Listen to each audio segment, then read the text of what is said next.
to Little Orange Plum. Hi everyone and welcome to Little Orange Plum. Today we are looking at a little subreddit called r/men writing women, and this is one of my all-time favourite subreddits because it is such wonderful cringe.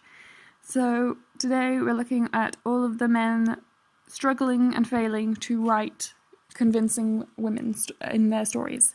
We have Philip K. Dick's the Do Androids Dream of Electric Sheep. I like the title, but it's, we have She Has Breasts That Smile. It's underlined. I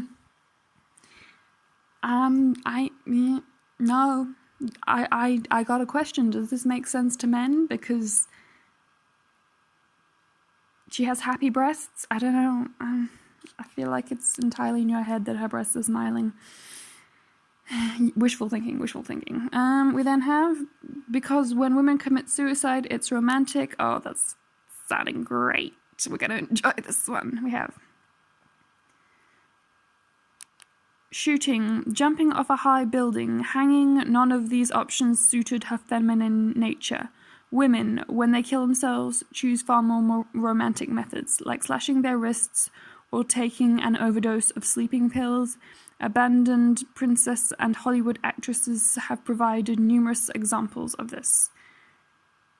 I mean, I think, yeah, it's, for one thing, it's disgusting that they're romanticizing suicide, but there is some truth that there is a difference in the way that men and women commit suicide. No.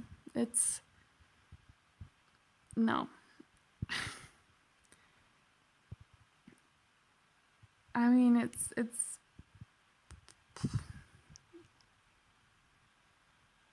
just so tacky that it's romanticizing, and it's somehow trying to prettify the way that women commit suicide. It's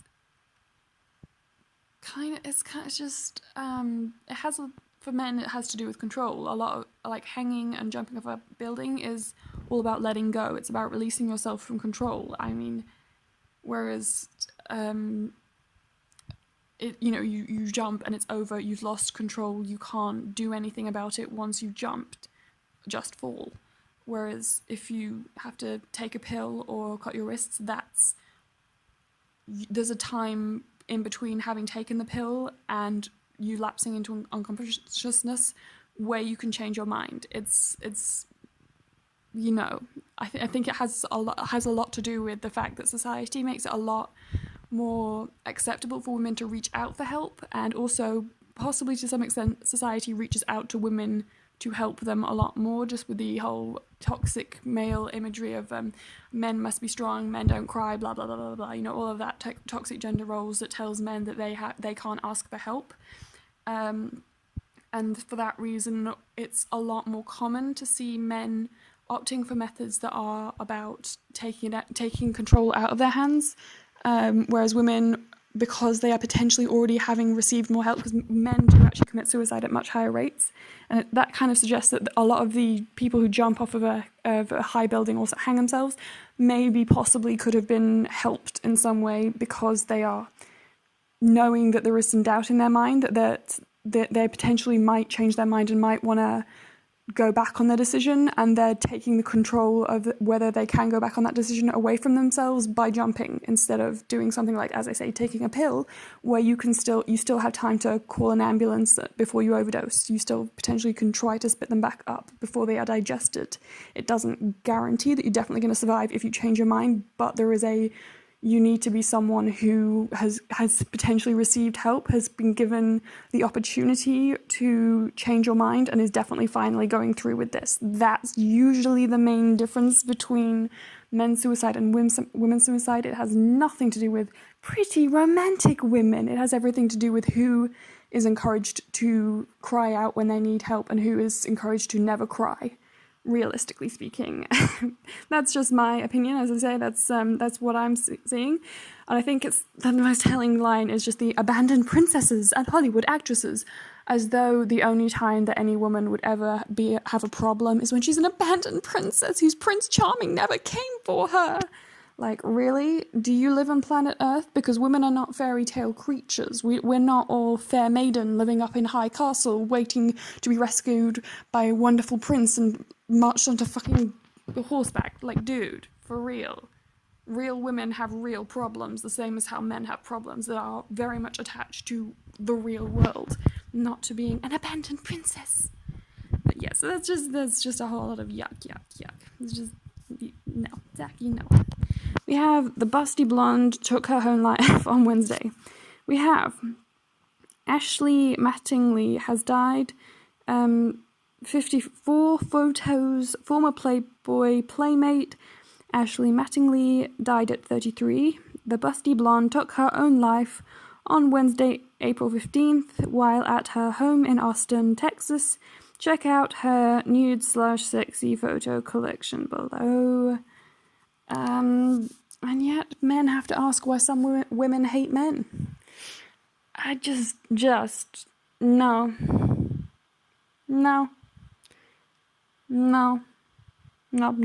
It's just no. It's what part of this is not disgusting and tacky? Just really.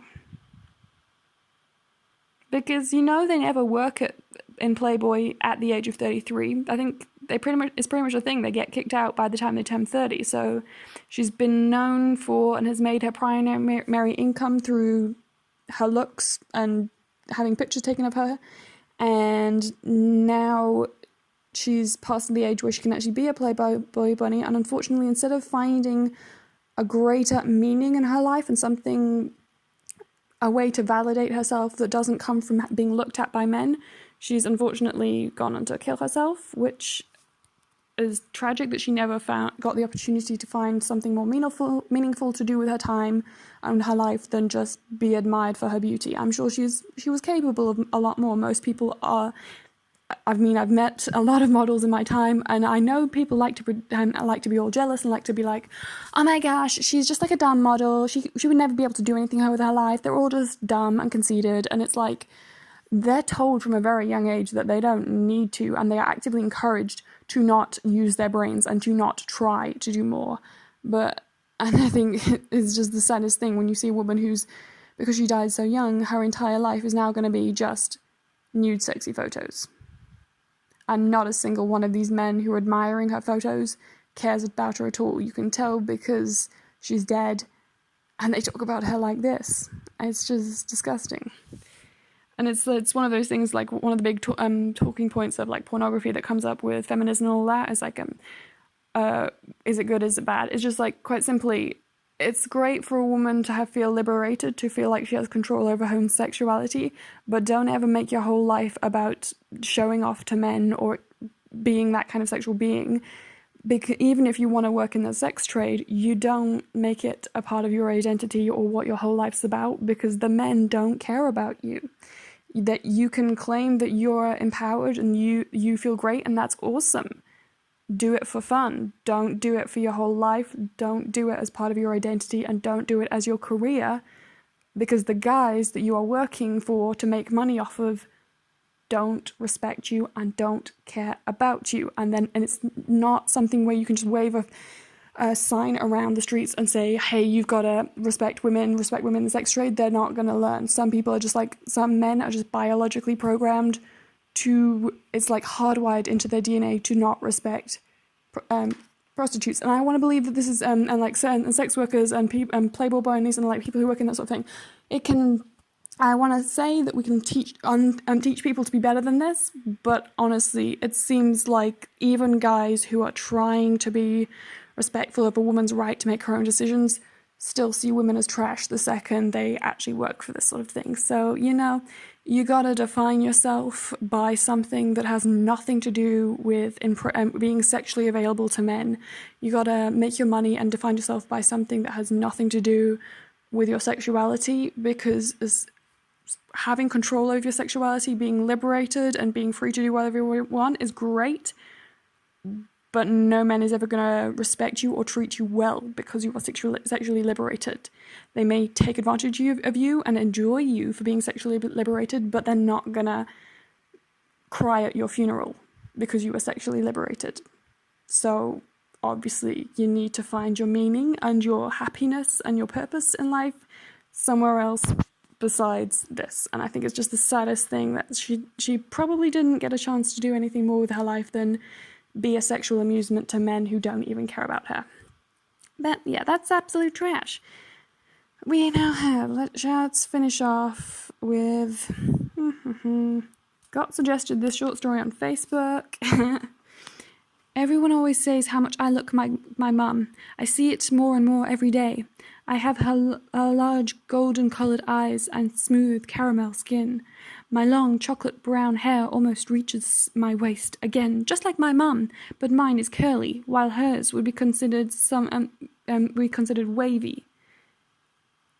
I have plump, pouty lips and a small button nose, which I love, but I would say that my favourite feature would be my curves. My mum definitely blessed me with an amazing hourglass figure. Tiny waist, thick hips and thighs, nice, round, firm behind, and generous boobs to boot. At 5'2", I would say that I would be considered attractive by many, but I've never dated or even had a boyfriend. I like to keep myself to myself and avoid the drama. So even with my physical appearance, not too many people take the time to approach me or get to know me. I pull myself out of my haze of thoughts and blah, blah, blah. Yeah, no, sorry. Girls don't describe their curves like this. There are girls who love their curves, but they don't describe their curves like that. That sounds like pornography. That's how you write porno. That's not how you write a description of yourself. Just no. And especially this whole, I've never even had a boyfriend.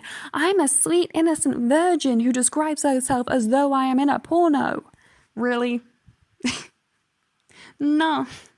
It's the male fantasy of the fragile, delicate virgin who needs to be saved by the big, strong man, and who is, of course, able to fuck like a porn star. She can ride that D like a pro, even though she's an innocent virgin. Bullshit. This woman does not exist. No woman describes herself. No woman is that innocent and keeping to herself. Also, I love how this has got to be, I feel like this is either a teenage girl who just doesn't understand her own femininity and her own womanhood who wrote this, and who's therefore writing half bad purple prose creative writing and half porno. It does happen that girls write this badly because they are young, they don't have a developed writing style, and they don't know themselves very well yet.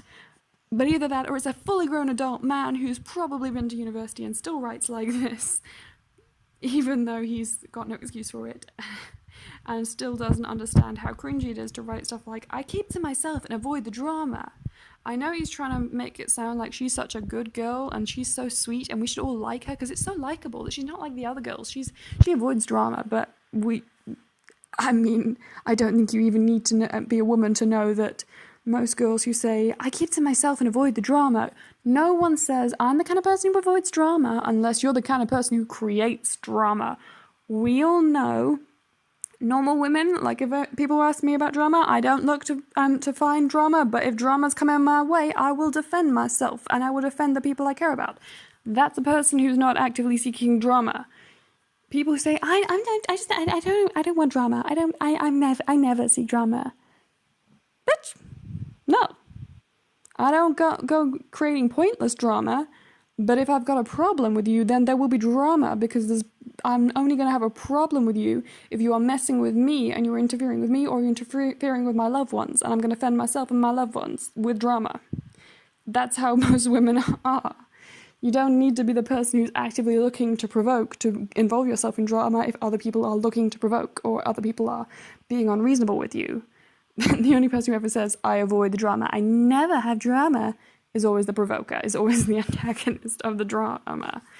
There's a lot of not really understanding women, and I feel like that's the one thing is the whole, I avoid drama, I keep to myself, I'm so perfectly beautiful, I'm very attractive, and I don't have any flaws per se, but people still don't want to be around me for some reason. That sounds like how a teenage girl talks about their fan fiction version of themselves, you know.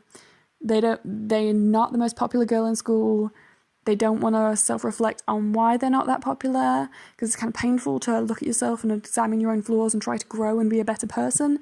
So they just turn around with a whole, I guess I'm just like perfect, and like I'm just like I'm too perfect because like I don't want to be part of drama because I'm too good for drama. So I'm just gonna sit here on my own, and it's totally because I'm too good for these people. Like I'm not sad. I'm okay.